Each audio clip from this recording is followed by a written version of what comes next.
What's up, guys? Back in today with another reaction to Baccano, this time with episode 10. Great episode last time out. Again, a lot to recap on. We saw quite a bit of the rail tracer, seeing what he was up to. Looks like he's going for a bit of an assassination with his stepbrothers, adopted kind of brothers. He is the adopted one, but I guess that is what you'd call it. Yeah, sorry, a bit stupid. Yeah, saw quite a bit of him. Absolutely ruthless guy, by the way. And he is very much like a bit of a kind of reverse Batman in kind of like enacting his with his kind of sense of justice and vengeance and such. It's so a character I'm very much looking forward to seeing more. We did have, I'm not going to say his first name, but the Myers kid actually asked Lad Russo to kill all of the black suits, I think, in the first carriage. So that's an interesting situation we're probably going to see quite a bit of today. And then we had the newspaper stuff with the girl that was under the carriage. We got the mystery of what the rail tracer said to her, which was not all that big a mystery at the end of the day, which I actually quite liked that it wasn't a bit of a subversion. But yeah, another great episode last week. Let me know, or yesterday. Let me know what you guys think about this one though down in the comments. Leave a like on the video if you guys do like, and subscribe to the channel if you want to keep up to date. And let's get into it. Probably missed something out there. Oh yeah, we got the whole Dallas has now been turned immortal, and he's been tasked with getting the elixir back.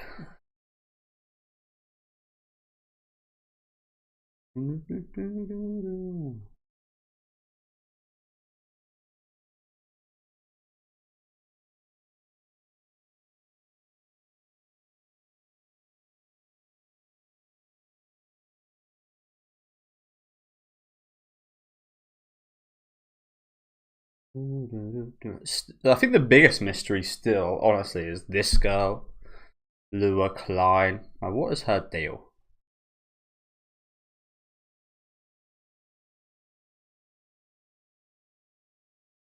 Oh yeah, preview for this episode looked crazy, didn't it? Looks like we've got a bit of a battle on top of the train.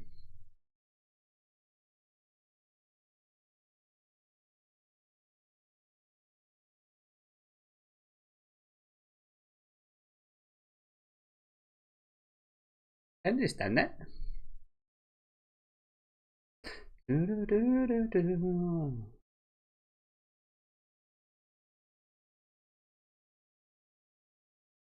I think those two have certainly become two of our favourite characters. Jacuzzi and Nice. Nice. Is it like Nice the biscuit or like Nice? But I like those two a lot as well.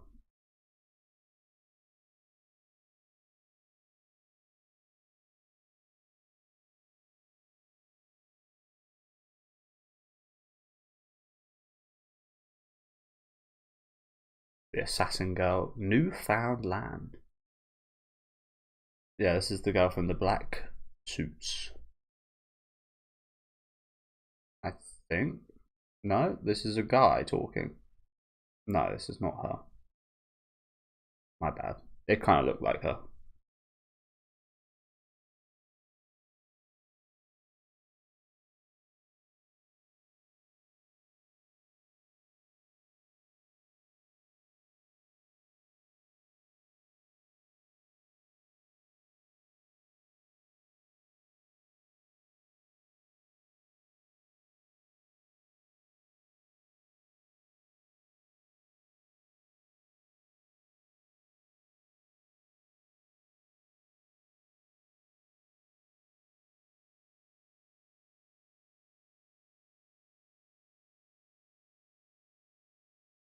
Awfully bright, isn't it?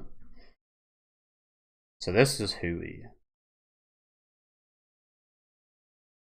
Oh, we did meet Hui on the boat, didn't we? On the ship.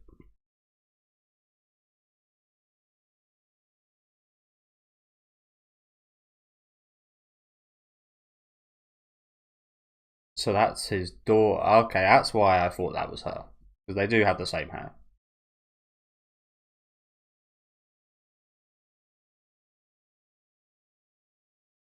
Wait, what did he just say? But yeah, we saw this guy on the ship. We didn't see an awful lot of him. He seemed quite on the fence in terms of his like opinion about the elixir and like using it on people and spreading it. But he seemed like an intriguing guy, didn't he? 319. And yeah, this is the guy that the black suits are after, I believe. Sorry, guys. What did he say about her here? Those birds are flying very slowly in the background, aren't they? Fanatic.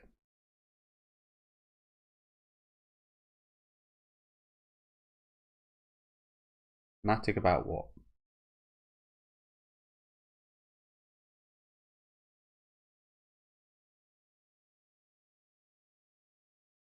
So does she not realise that they're trying to free her father?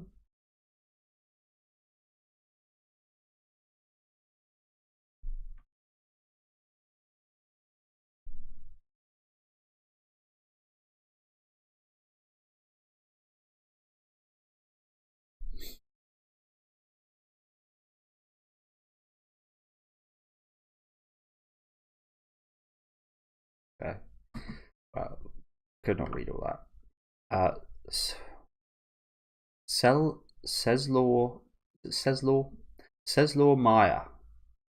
Maya is forced to rework his tremble before the spectre of immortals strategy. Tremble before me.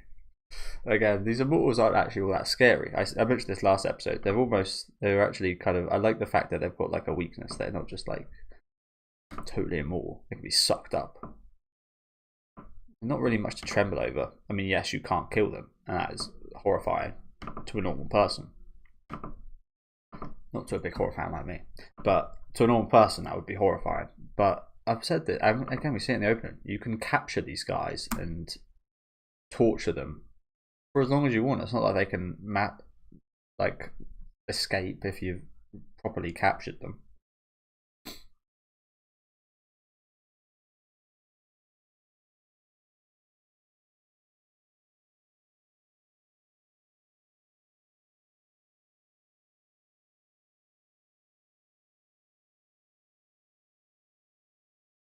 He's got an equal footing now, has he?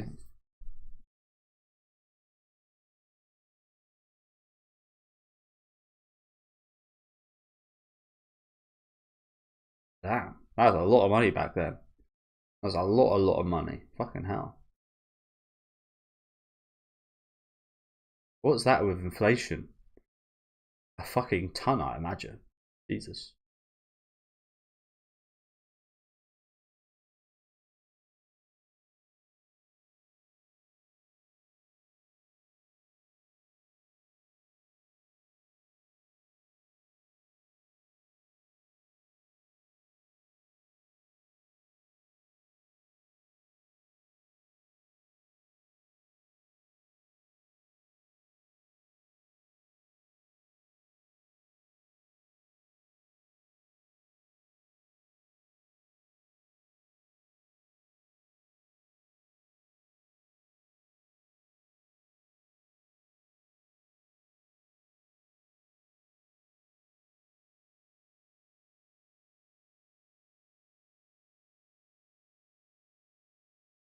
Yeah.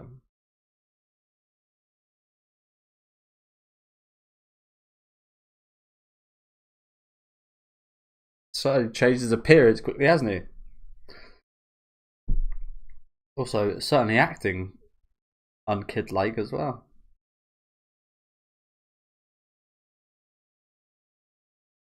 He did. He looks sadistic, little kid. Oh my god. Jesus. I mean, I don't think Russo's got any reason to think this kid is immortal, other than the fact that maybe he's acting pretty sadistic for a fucking 10-year-old kid. And he's just so readily just gone, bow. You're a rude kid, die. Like, fucking hell, this guy is so fucked up to be able to do that. Like, even if it is like a kid, even if it isn't, like, even if you know it's not a kid, just shooting the image of a kid like that, I think is like, you got to be some kind of fucked up to be able to do that. I don't know. God damn, this guy is so. A couple of sadists here, really. I mean, maybe he's just opportunistic, but he was talking quite sadistically there. This Maya.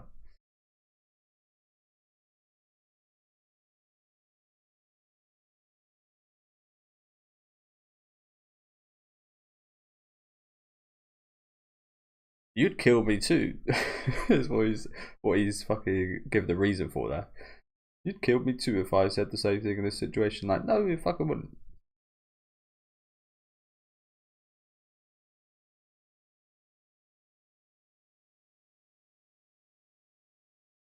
Yeah, I was gonna say, when did that guy get tied up?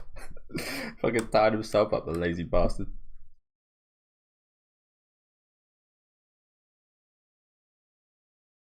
I like him though. He's a bit of a vibe.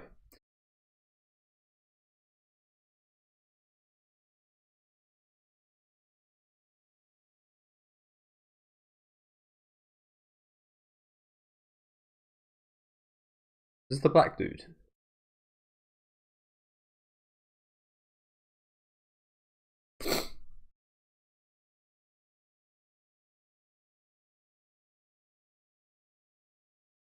It is. Joe, I'm proud. I remembered. I noticed that voice actor because we haven't seen an awful lot of this guy.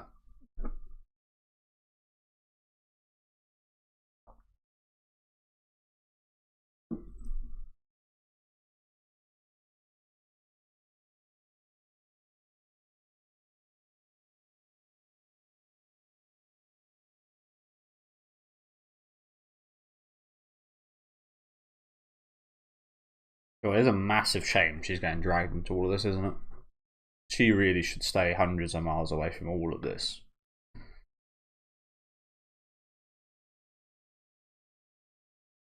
She really should. She got no business being involved in any of this, other than the fact that she's related to Dallas.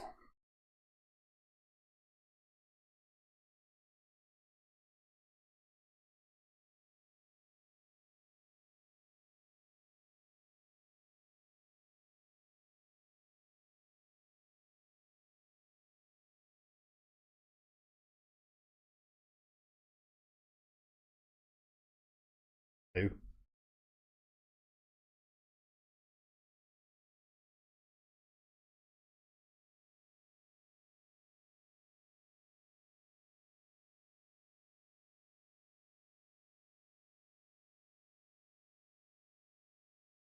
The good thing about this though is yes, there's a lot of people after you. Maybe even harder to get away than if you were to steal money from like the police or something. But it's that kind of thing of if you're stealing something illegal in the first place, you obviously you can't call the cops about it. So you see it a lot in like small time like drug dealers and stuff. They get like robbed, they get all their like stock robbed, and obviously they just can't do nothing about it. Other than retaliate even harder, and then they retaliate, and then and like yeah, it just gets out of hand.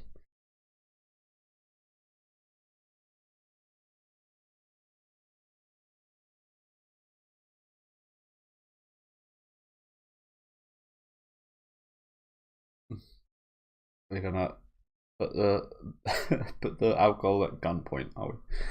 Okay. I mean, I think it is the last two bottles, isn't it? Oh crap.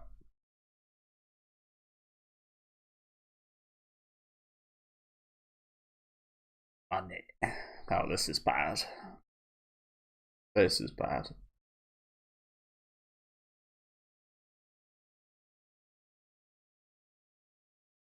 Of course, this is where these guys end up, though, stealing the bloody elixir. Oh, damn. What was that entrance?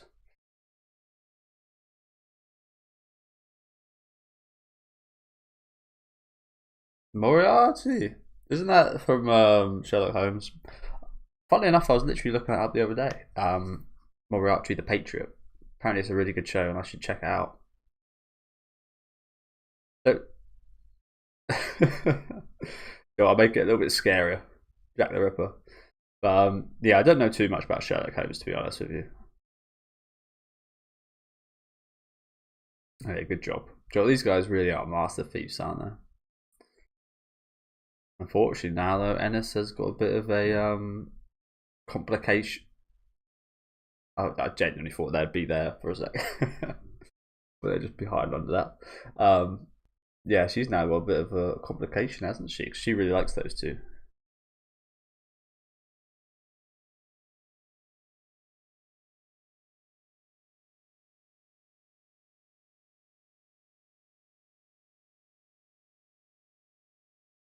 Get back again.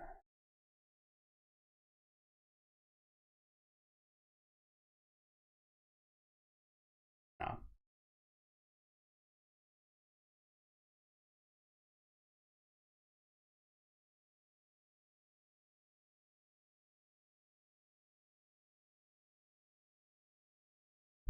Oh, is that not something you can control then? Okay, so I took that as they had to, like, this makes sense to be fair, that they can't. So this is really interesting, isn't it? I mean, that they obviously now can't kind of control their life. They can't die if they even want to. So that's like something that's also kind of been forced upon them. Which is an interesting to think about, isn't it? Even if they wanted to, they can't even off themselves. But away from that, yeah, they actually have. They are physically kind of magically made to say their real name, even if they're intending to say a fake name, which is really interesting, that isn't it? Because if you are a sneaky guy that does want to use an alias, that is a good way of telling if you've met other immortals. Whereas if you're honest people, well, I say honest people. If you're honest people like Isaac and Maria, I think they're very honest, which is ironic to say about a couple of thieves, but they are very honest. They obviously wouldn't even be able to tell because they probably just said their real names, didn't they? And they were intending to say their real names. So he knows that there is other mortals aboard now. That's really interesting though. Like I said, I just assumed that it was the case of like you still had control, but there would be like some kind of adverse effect if you tried to lie. But it's actually that you're forced to use your real name. That's another really interesting stipulation, now, isn't it? I wonder why. I wonder why that is like a thing. Like, there's not an awful lot of rules to this stuff, but the ones that are, you've got to imagine, are quite important. Like about the like sucking up and the knowledge, sharing knowledge, and so on. So why is this rule so specific? And yeah, it's really interesting. I don't know what to think about it, but there must be a reason, or maybe I'm just getting overwhelmed with it, like I did with the whole rail tracer whispering something to that girl. But it's definitely worked out handy in this situation, hasn't it?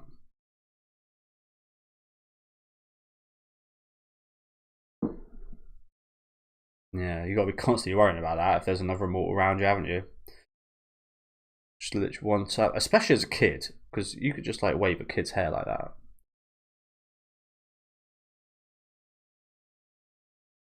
He sure did. We don't really know for sure if this rail tracer's immortal yet. I kind of assume he's not. He's just a freak of nature, physically.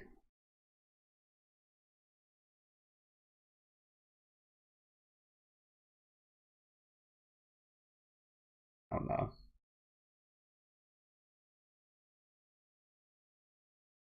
Oh, it's Baccano.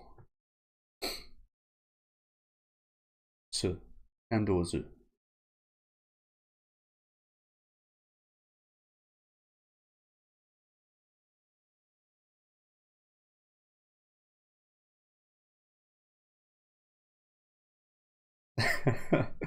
Get back here.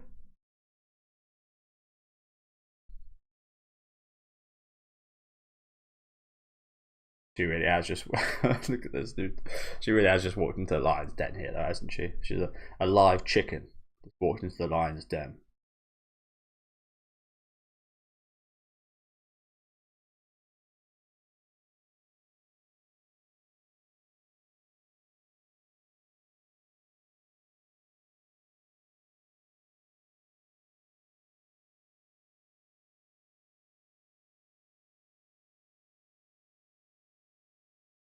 You can see this again.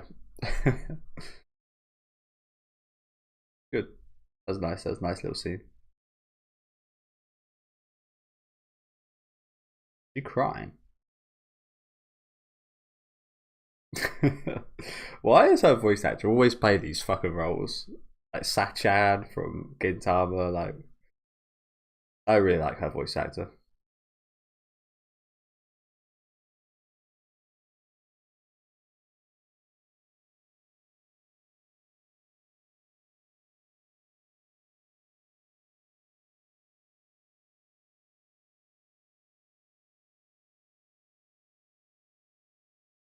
And that's the you just had to correct that. He was right.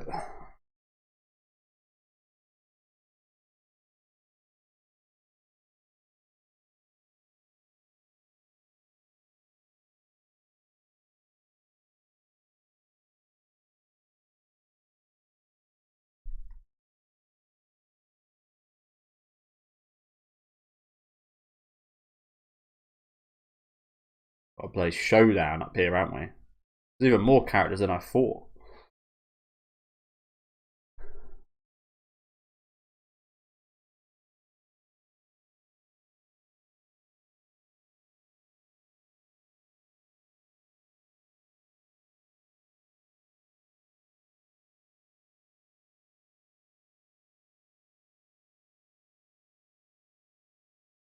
Aren't there?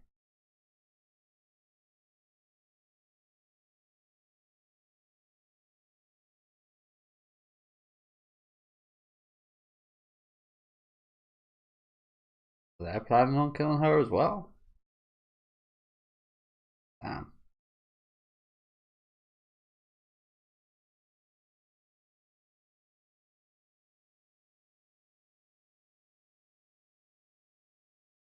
Just tools for them to become immortal.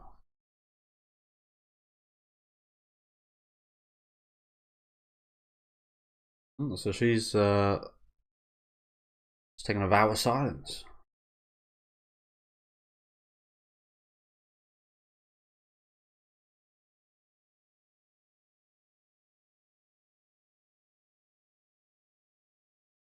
Blackbird. She's not immortal. Okay. I assumed she was, but I guess not. I think I don't know this for sure, but what I'm going to assume is I did have a kind of question of if one of these mortal people has kids, do their kids become immortal? I guess not. I'm kind of wondering if these are probably questions we'll never get the answer to, nor are massively important. But it would be interesting to know if two immortal people had a baby, would that baby be immortal? Maybe. If one was and one wasn't, probably a lot less likely to be. Slash, they wouldn't be. But yeah. So she is not. She has not been given any of this elixir, which says a lot, doesn't it? If this was like a good thing, you'd want your family to have it, wouldn't you? You'd want your kids to become immortal as well, and not live through seeing your kids die. I think that's one of the worst things that can happen to you.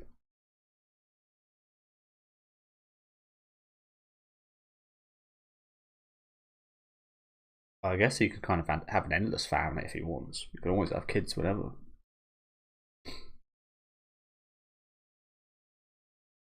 Interesting. Interesting.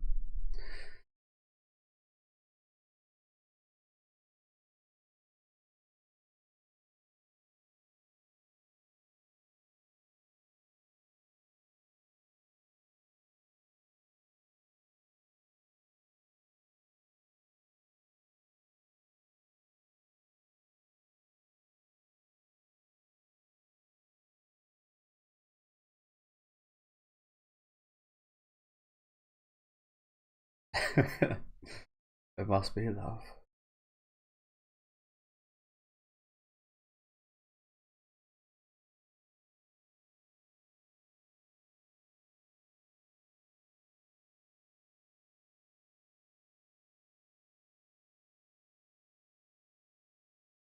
What?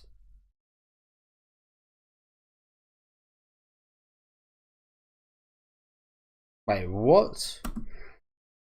What just happened there?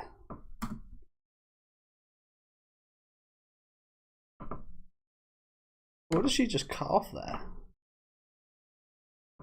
That's finger. I don't know what that is. Kind of hard to see. I'm not sure if that's like the end of the barrel, which I don't think would make a difference, or that's his. I mean, we hear the gunshot go off, so I don't think it's his finger. Is that a bullet then? Oh, what the hell was that? Was that the bullet? She parried the bullet? My god.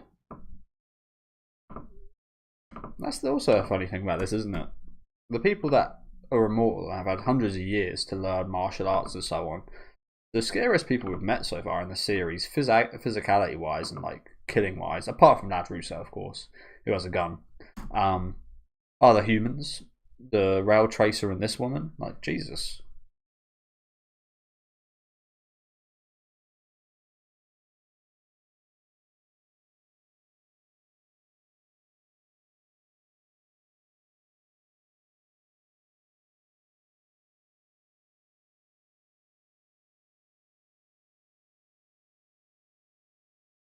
I like that shot there. That's really cool. Sizing her up.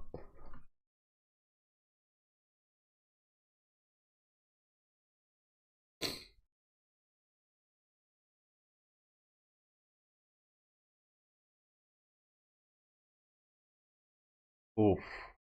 I was just about to say, like, doesn't matter if you're immortal or not. Getting kicked off this train, like falling off it, gonna be it's gonna massively fuck you over.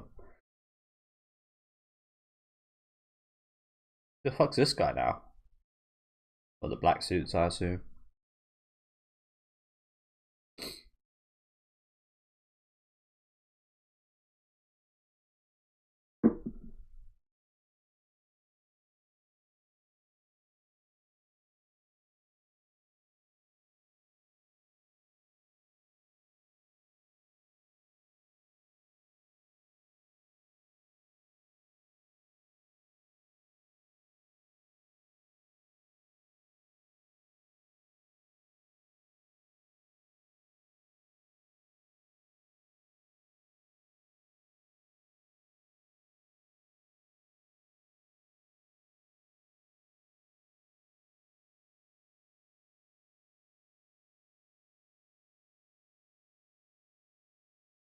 People dicky.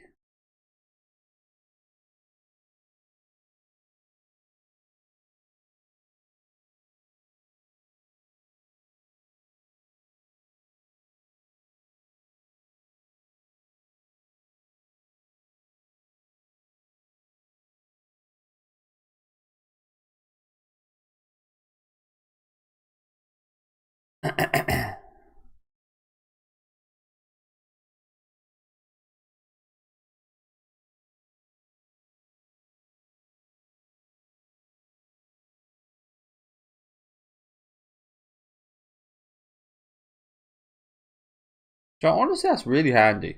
Like, not just, I mean, obviously the fact being like generating like that, but even when it's like blood stained your clothes, it actually removes the blood stain and goes back to you. So you'll never have a blood stain on your shirts or anything, which is like quietly quite handy. Oh, there she is, Zenis.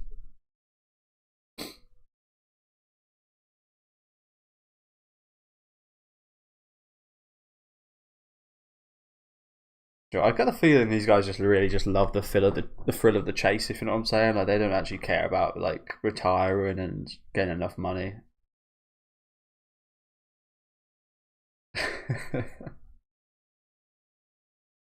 Suspicious, suspicious religious people.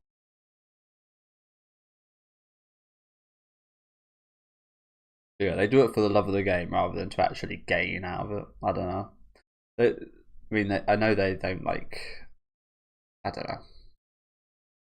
Oh my god.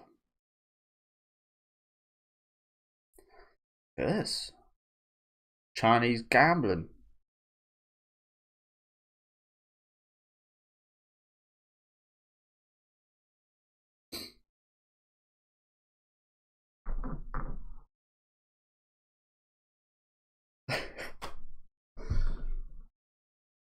Oh my god.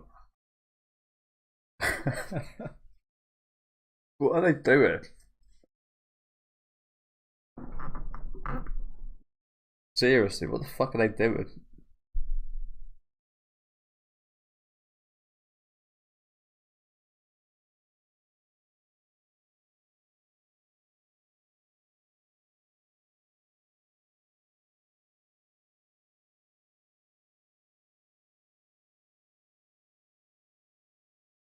Oh fuck, that's where he's firing the gun.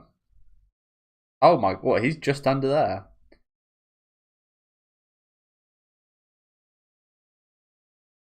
Oh crap! Wow.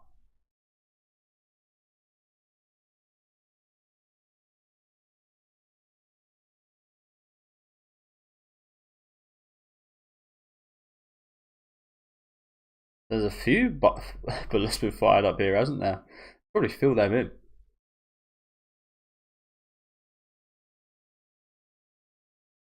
Saw them at a shop, didn't we?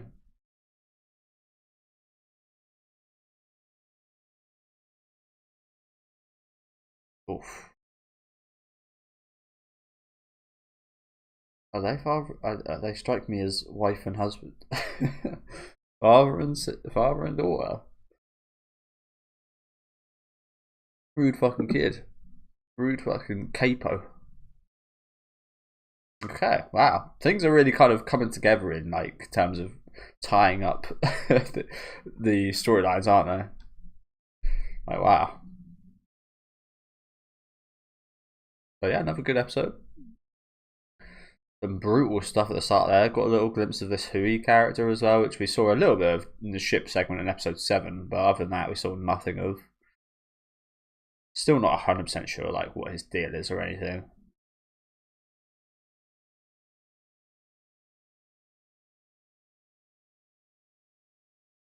And his daughter's taken a vow of silence. I've always been interested in vows of silence ever since I saw a video of a I can't remember what business it was, but it was a guy that owned like a food shop or something, and he took a vow of silence, and he's taken a vow of silence for like 20 years. He has a wife, a family, owns the shop, and somehow he kind of gets by without talking to anyone. Quite incredible. I can't remember why he took it either. Obviously, you can't ask him. But I think he does. He did like write things down every so often, like not too often, but he'd write things down. Even if it was like important or something.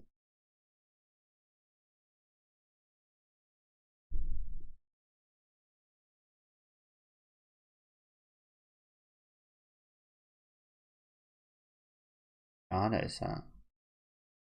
So they're talking about Shane-chan. Interesting. So yeah, thank you guys for watching.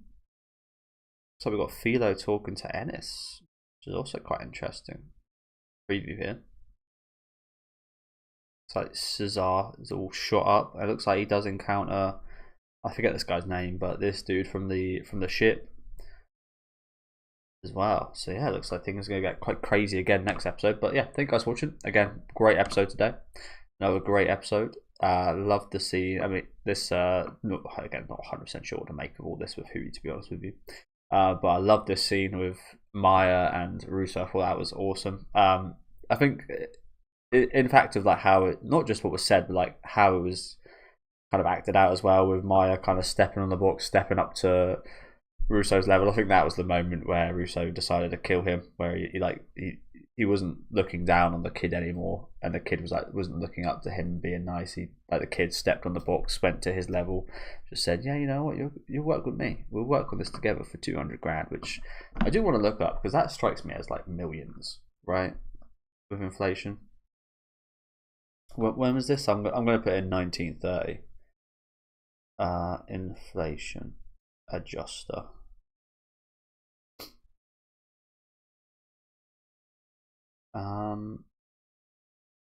Cool, yeah. So £1 in 1930 is about £65.